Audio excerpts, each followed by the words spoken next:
So good evening.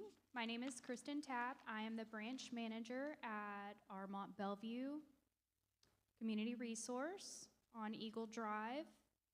Today we're going to go over credit scores and reports and how to read them, how to build them, what you can do to make them better.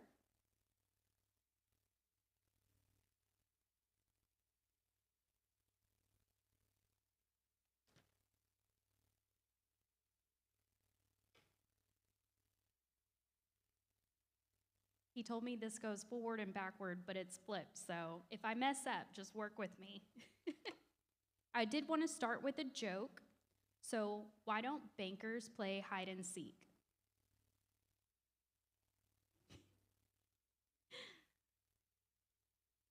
Sorry, excuse me.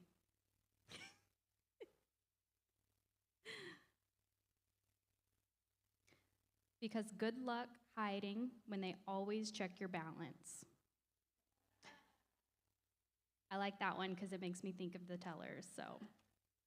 Okay, so today in this workshop, we're working on 4 things. So exploring the importance of credit scores and reports, learn how to access information about your credit score and report, discuss strategies to build and improve your credit, and then identify how to protect your credit from incorrect claims and fraud. Very important. So how well do you know your credit score?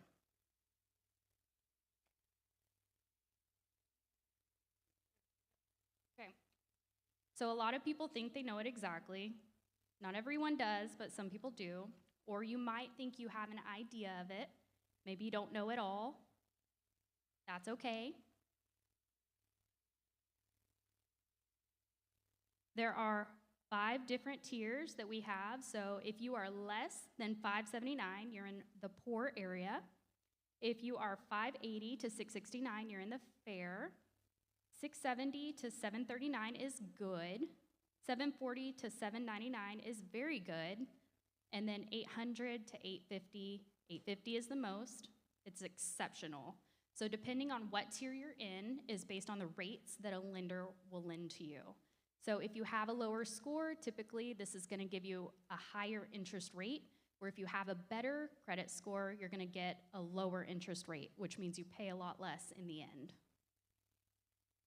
So to build credit, there are a few different options. If you have no credit at all, it is different from having bad credit. I just want to start with that. Having no credit at all, you're kind of at a level playing field. However, you don't have anything to go on. If a lender is going to pull your credit, they want to see history. They want to see that you've paid some loans. They want to see good payment history. But if you have nothing at all, then there's nothing to go on. Not saying that it's bad, just saying that it could be better.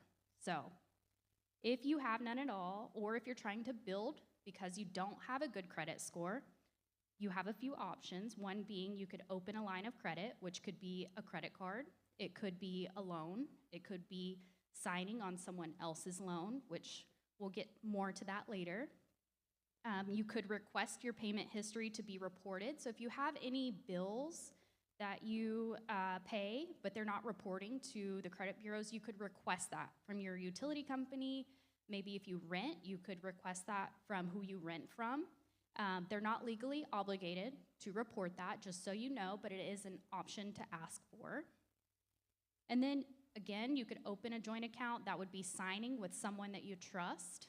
Of course, there are some things that come back where if they pay well, then it builds both of your credit. But if they miss payments, then that could affect both of you negatively. And then pay all your bills on time and in full. Never miss a payment. Very important. Always pay on time. Always pay the minimum due. So we're going to go into a tale of 2 friends. Now, Anna and Bella have been friends since middle school. They're both single, but both have steady incomes to pay their bills. Anna and Bella decide to buy homes in their childhood neighborhood. Bella receives a loan without any trouble. Unfortunately, Anna has a difficult time getting a loan. When Anna finally gets her loan approved, her interest rate and insurance premiums are higher than her friends. Why do we think this happened to Anna? Anyone know? Could be no credit history, absolutely. Maybe her friend had taken out some loans and had something. Anna could have had no credit history at all. So could be a few different things. Anna also could have some bad payment history. If she does have credit, maybe she hasn't built it enough to have that good payment history over years and different extensions of credit.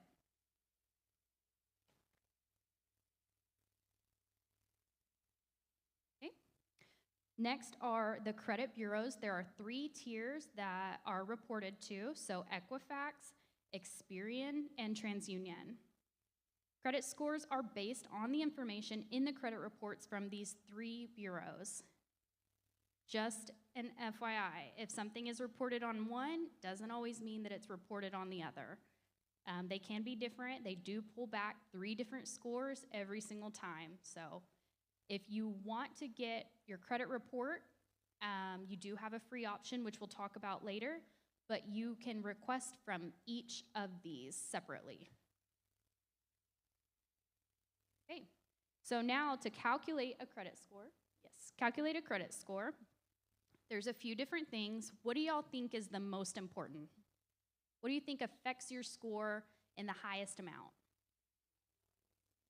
Okay, so I heard payment history, I heard amount owed. Any others? So it is payment history. That affects 35% of your credit score. Payment history is built over years, of course. So if you have just a few months, that's really going to affect your score. Maybe you just opened that credit card at the beginning of the year. We're in May, so 5 months, that's not a lot of time. But say that you opened that credit card 3 years ago. You have 3 years of payment history showing, and that's going to affect you. Either good or bad, depending on your payments. The next one is the amounts owed. So that one affects your score 30%. Amount owed is important depending on if it's a credit card, your usage. Usage should stay below 30%. Depending on how much you can spend on that card. If your credit limit is $10,000, you should not spend and report on your monthly payment more than $3,000 owed. You should always pay it back down to $3,000 or less, because that usage is very important. It's almost like you need to show that you don't need the money. Yeah. And then next is length of credit history. So this affects 15% of your score. So length of credit history is how long you've had these lines of credit open. A lot of people come into the bank and they say, okay, well, I'll just get this for now and I'll pay it off next month. Sounds good, right? Because you're going to pay off your loan. But that affects you negatively. 1 is opening a new line of credit, and then 2 is closing your line of credit within a month. You have no payment history to show that. So next is new credit. So this affects 10% of your score. New credit is opening any new loans. This can be credit cards, signing on your son's car because he needs a new car for college. It could be whenever you go into Macy's and they say, hey, get 10% off, open this credit card today. And you're like, yeah, 10% off, I'll take it. But that's opening a new line of credit. Now you're affecting your credit score. Now you have that debt showing, and it just builds. People don't realize every time they're offering you those credit cards, it's a new line of credit. It reports on your credit history, and it builds. If you go into every store that day and you accept every offer, that's 10 new cards on your credit. So it will affect it negatively. The last one is types of credit. So types of credit affects 10% of your score. Types of credit is different types of credit. So we want to see, as a lender, I want to see that you can handle different types of credit. Meaning, do you have a mortgage? Do you have a car? Do you have credit cards? Do you have different types of credit to show you can be responsible with different amounts of loans?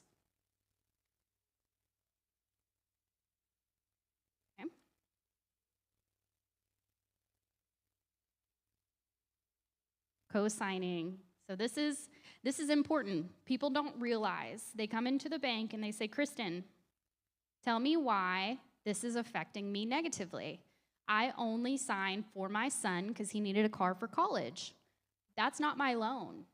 It is your loan if you're a cosigner. You're now an owner of that credit. That means that if you and your son, let's say your son is paying the loan, if he decides he doesn't want to make his payment anymore, you're saying that you'll take that payment and you're responsible. So if he stops paying, that affects both of you negatively. Somebody has to pay the loan or the car has to come back. So, to go over this scenario, Anna just bought a new house, but it is further away from work than her old apartment was. She needs a new way to get to work. She would like to purchase a new car. She has taken some steps to improve her credit and is now eligible for a car loan. Anna wants to use the loan to get a new car, but she has a problem. She needs someone to co-sign. She decides to ask her friend Bella for help. Do y'all think her friend Bella should help her? Yes or no? Yes? I heard a yes. So there are good things and bad things to this. So say that Anna pays her bill on time. In this case, both Anna and Bella's credit are going to be positively affected. But say that Anna, now she needs a cosigner, so that should say something, right? Think about it. If you need a cosigner, there's usually a reason why. If Anna decides she can't afford that payment anymore and she doesn't want to pay her loan, now that's going to negatively affect her credit and Bella's. So, yes and no, it kind of depends. How well do you know your friends? Okay, what is a credit report? Credit report is a number that lenders use to see if you're credit worthy. What does that mean? That means, do you have the ability to repay your loan? Do you have the responsibility to take out loans and repay them over a long, extended period of time? Lots of different credit types. Remember, it's the same 5 things: credit types, amount owed. Can you show me that I can give you a $10,000 credit card and you're going to come back and say, okay, I'm only going to use $3,000 or less? Some people can't handle that. Some people can. It'll show on their credit score if they're financially responsible, and that's what lenders look at. So you can request your free credit report. We talked about that earlier. The 3 different credit bureaus report different scores. So you're going to want to request from each of them. Now, you get 1 free report from each of them a year. So you can kind of time that with, if you need a loan right then, you can get your credit report from whatever lender it is that they're using. So at CRCU, we use Equifax. If you're wanting to see what your credit report is going to pull back as, maybe you would get with Equifax in January. You know you're going to buy a car in June so that you can be prepared for anything that might come up, and then you can plan, maybe make some payments, make sure that everything that's reported is correct, because some people can use fraud, get credit in your name. I've seen it. But yeah, there are different ways you can call in. You can also go online, but there's only one website that is backed by a good reporting agency. That's at annualcreditreport.com. Highly recommend getting it.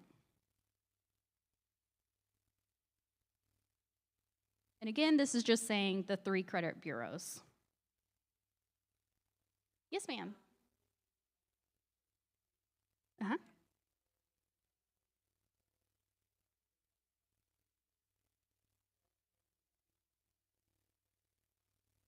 So I'm going to repeat the question so that listeners online can hear. She said that she just received a car. She just bought a new car, and she's asking if her credit report, whenever they pulled it, if she still gets her free credit report this year, right? So yes, that is separate from the lender's pulling, because the lender, whenever you're purchasing an item or you're getting a new loan, they're paying for that credit report. And so you getting your free credit report from that agency is completely separate. Yes, you still do get yours. Yes, good question. Very good question. Any others while we're here? Okay. Okay. So to read your credit report, whenever you receive it back, because you've now requested it, you want to make sure all of the information is correct, we're all good, nothing has been reported that isn't true. Say that you have a slow pay, but you know you've paid on time every single time. You won't know unless you see it. So whenever you pull it, there's going to be a lot of information. It might surprise you. There's a lot that we see as lenders whenever we're pulling your credit report. So we see public records. We can see if you filed for bankruptcy. We can see any lawsuits, any judgments, any delinquent actions against you.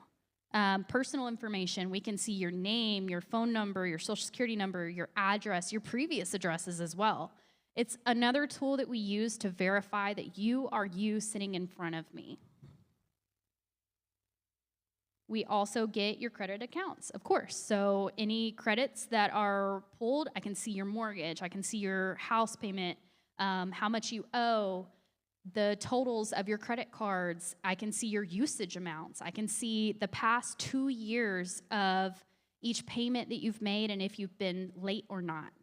I can see lifetime if you've been late 30 days, 60 days, or 90 days on that loan since it's been open. If you opened a credit card in 1980, I can see if you were late one time 30 days. So that's why it's very important to always pay on time. And then any inquiries. So whenever you went to go buy your new car, I'm sure, and typically if you bought at a car dealership and you finance through someone that they use, they're trying to make sure that they're getting you the lowest interest rate possible. By doing that, they're sending your information through all of these different banks that offer loans for that car. So whenever they do that, you may see 10 different inquiries on the same day. Very important to see how many inquiries you have. I can also see how many banks you've gone to open an account. So if you have 10 different banks in 2 days that have inquired on your credit, I can see that. I might have questions. I might say, well, why did you go to 10 different banks in 2 days? Could be an indicator of fraud. It's important information that we see that is there to protect you. And then also, something to think about too, anytime that there's an inquiry, it's saying, I need something. I need this. I need a new account. I need a loan. I need a credit card. All of these inquiries add up saying, I need something, and it affects you every single time.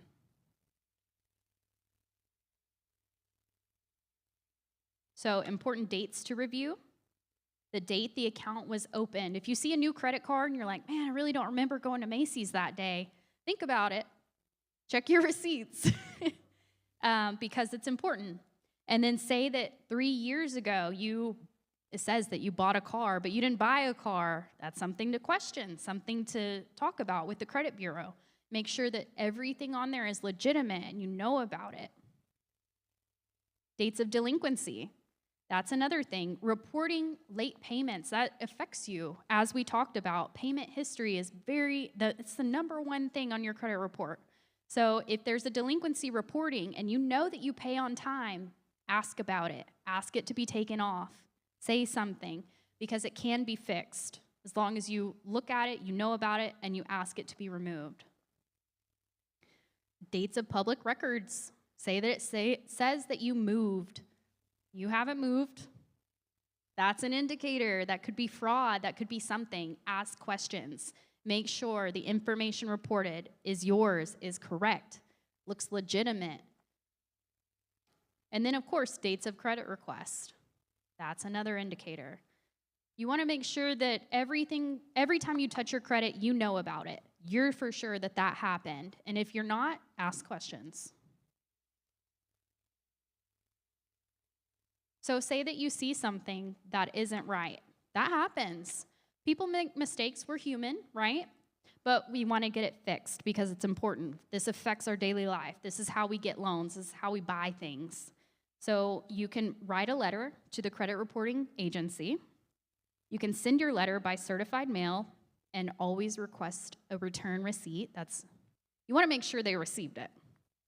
And then send an additional letter to the information provider. So who is that? That would be whoever the loan is through. That might be Macy's. I wasn't there on that day, so that Macy's can prove a receipt and say, that's your signature or it's not, okay? So the credit bureaus are obligated to respond to you usually within 30 days. If you haven't received anything, send another letter.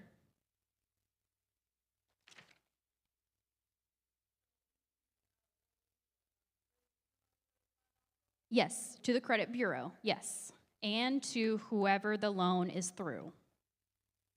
Or if it's just reporting your information incorrectly, then it would be credit bureau directly. So let's say that Anna and her friend got on a loan.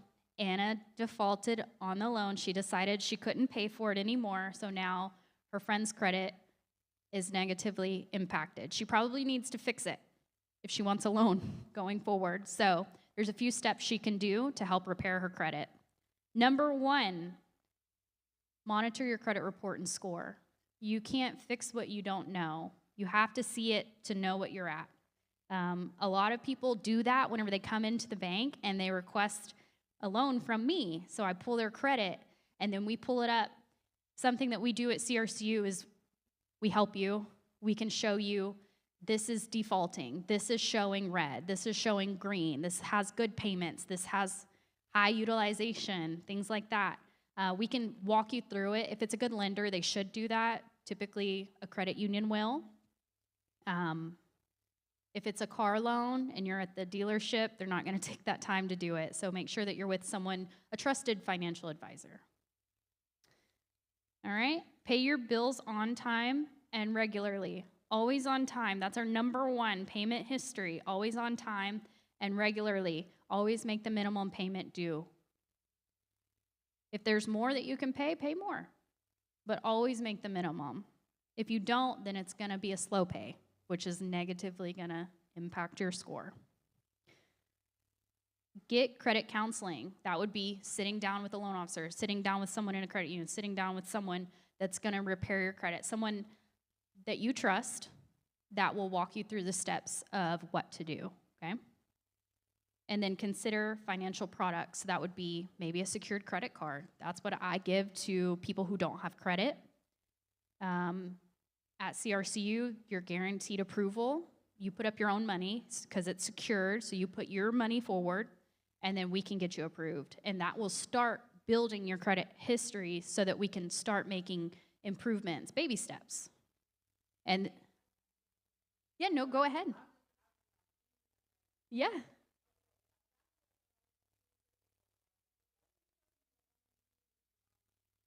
%30? Yeah. So she said that she did get the secured credit card, but she wasn't told about the utilization, the 30% or less utilization. So yeah, that is extremely important. Anytime you get a credit card, 30% utilization or less. That's a great, because sometimes there's a lot of paperwork to go through. Maybe you didn't get all of the steps that you need, but yes, very important.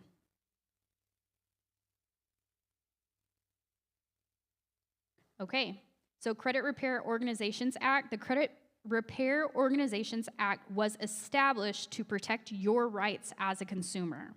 It prevents credit repair organizations from engaging in false advertising and deceptive practices that can cause you harm. It's to protect you. It's to make sure no one is going to take advantage of you. Because if you have low credit, that's an easy target. You just need anything at that moment. You're willing to do anything, but this is to protect you. Credit repair scams. There are scams out there. There are businesses that are built to repair credit. If you Google it, you can see tons of them come up. But if they're asking for money, don't go with them. You don't have to pay money for this service. There are people out there that will help you for free. We do, but there are also websites and organizations that will help you for free as well.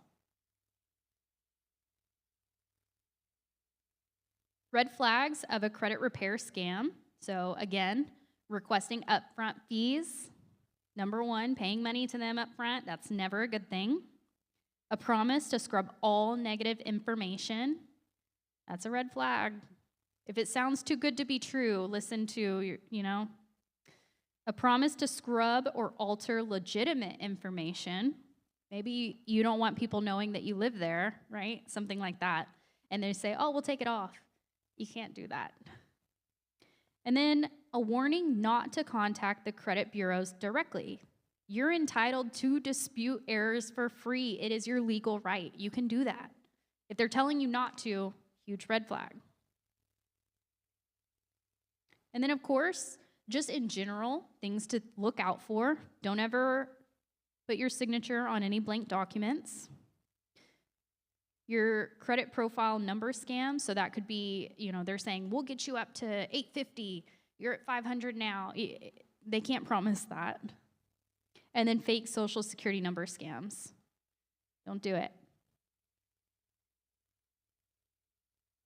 There are some free counseling services, so National Foundation for Credit Counseling, and the website, Financial Coaching Association of America, and the website. These are free resources for everyone to use. Okay, so we talked about some strategies. Use less than 30% of your available credit on your credit cards. Okay? Do not max out your credit cards. This will impact you negatively. Pay your bills on time, always. Pay off your credit card bills each month in full, if possible. That's not possible for everyone, but if it is, that will help you because your utilization will go to zero. Pay off your loans on time. Should we always pay them early?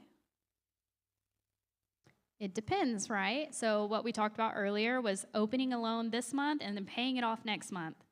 That probably not. Now, yes, it does pay off a loan, so that feels really good. But if we're going credit score-wise, we want that payment history to build. So if it's been 2 years and you have the ability to pay it off, absolutely. That's not going to affect you. Do not apply for multiple loans and credit cards at the same time. Why? Inquiries. Yes, that's exactly correct.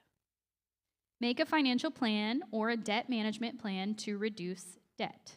So, reducing debt is hard, something that you can always come in and ask about, but if you have a debt management plan in place, you know where your bills are being paid every month. You know how much you need to pay it down, and you'll see it. You'll see it pay down. Create and follow a monthly budget. Very important. You should know where every dollar is spent every month. If you don't, write it out. See where your income comes in. See where your debt goes out. See how much you're spending on groceries. And then review your credit report for accuracy. Again, you can't fix what you don't know. Yes, ma'am, I can.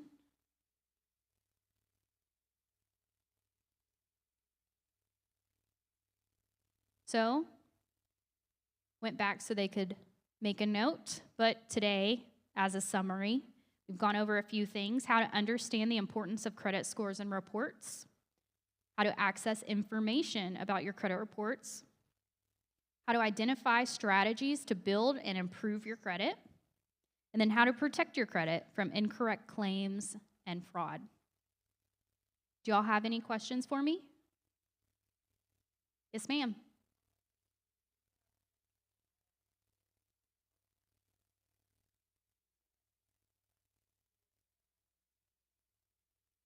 Mm-hmm.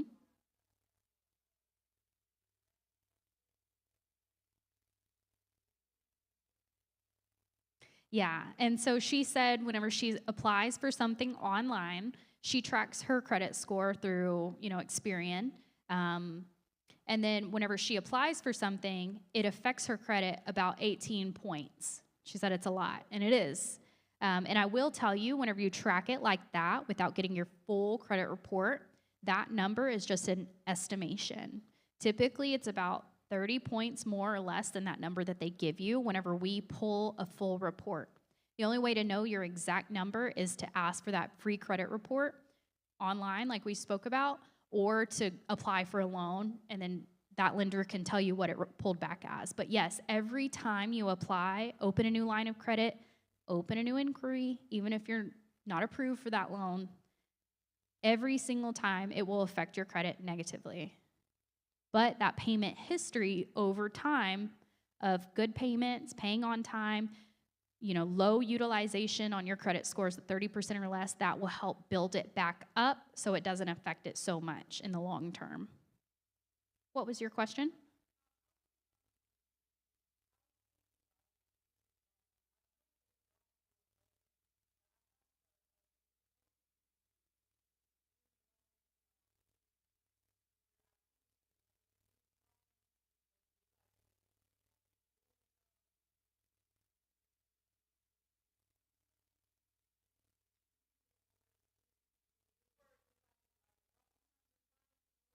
Uh-huh.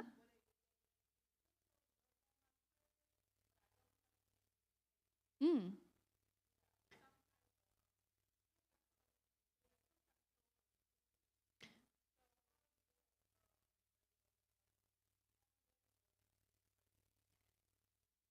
Mhm.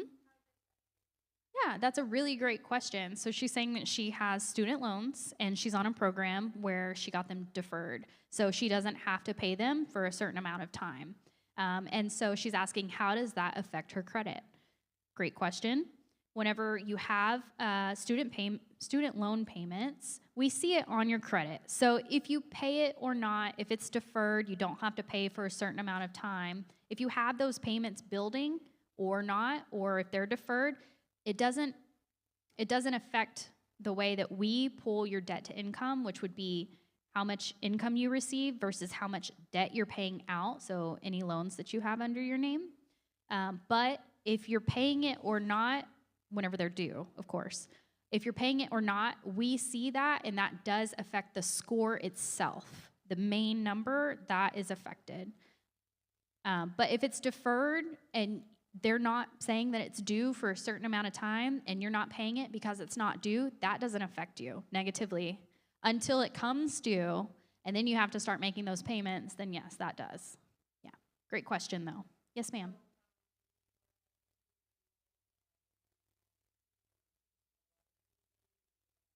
Mm-hmm.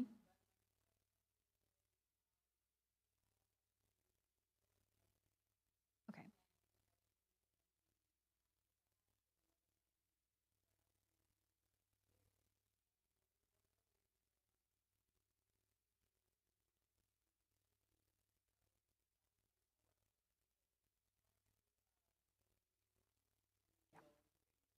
Mm-hmm.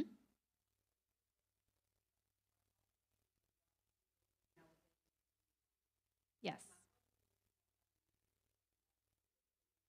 Mm-hmm.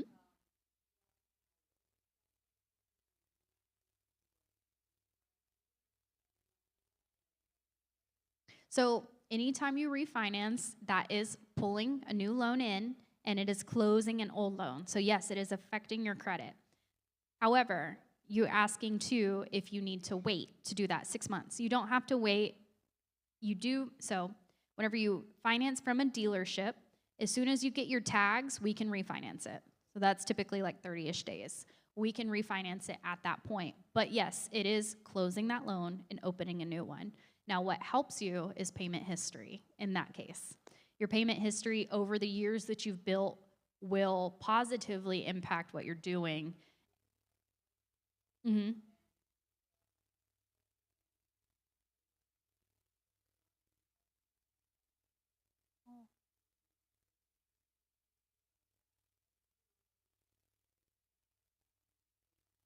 Yeah, it will always affect your credit whenever you refinance anytime because it is opening a new loan. But again, positives over negatives. Over time, you're going to have plenty of payment history on a vehicle. Typically, it's like 5 years or more. So you'll build it back up tremendously. Yeah. And typically, we can save you money whenever you refinance as well. So that helps you too. Put more money towards your debt. Any other questions? That was a great one. Yes, ma'am.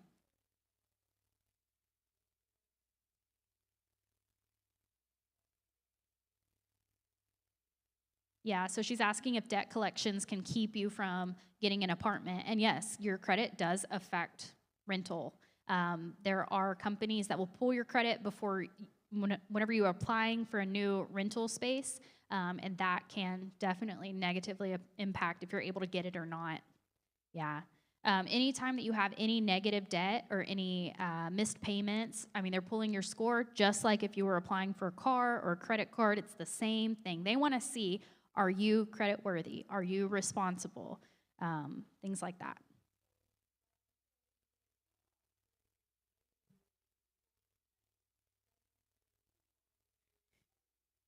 That's a great, great point. So she's saying that what we spoke about earlier is asking them to report your good payments to the credit bureau. And I said that they're not legally obligated to do so. So she's saying if they're pulling your credit, they should be able to report it back to the same credit bureaus that they're pulling from. I agree 100%. That's a great point. But it's extra work on them. So think about if it's extra work and you're not legally obligated, not everyone is going to do that. I have seen it. I've seen apartment complexes that do report because typically if you're reporting, people will pay on time because now it's affecting them. But not all people do that, especially smaller homeowners. You know, if you're renting directly from a homeowner themselves, their only rental home, typically they're not going to report, and they don't have to. But I agree.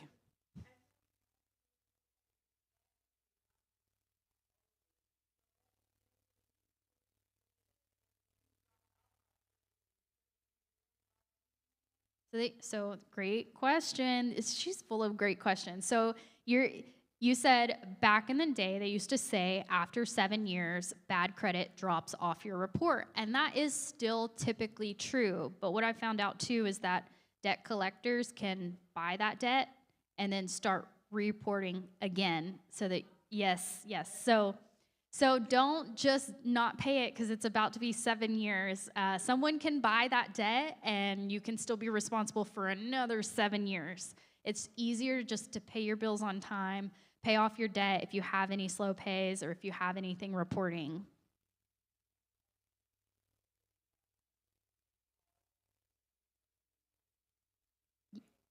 Yes. Yes. So she's asking, can you just call the debt collector and let them know? And yes, you absolutely can. You can. And something that I recommend if someone does buy your debt, call them and ask for proof of any type of account number, any contract that you have with this new company, anything like that. They're not going to have it because all they've done is buy your debt.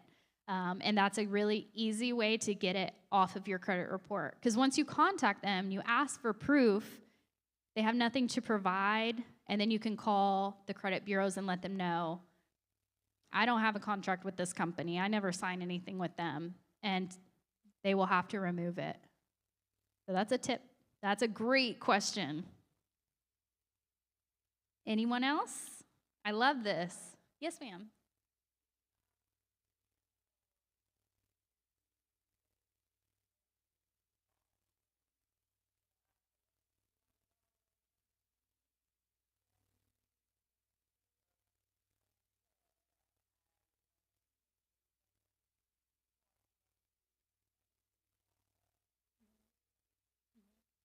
Yeah. So if I'm understanding correctly, you're saying that whenever the debt collectors are calling you, you're asking for proof for them to send you something, and you can request that. You don't have to give them any information until they prove that they have anything on you, any contract, any paperwork, any signatures. I would do that as well, just to be sure. Or if they're saying, I'm collecting debt for this company, I would contact that company and say, hey, a debt collector has contacted me. Do you know what that's for? Or are you familiar with this debt collector? And make sure that it's legitimate, because people do. I mean, they try to scam you all day long. So that's a really great point, yes. We have door prizes as well. Everyone loves free things, so If you have your ticket ready, and thank you, everyone, for the participation today. It's been lovely. But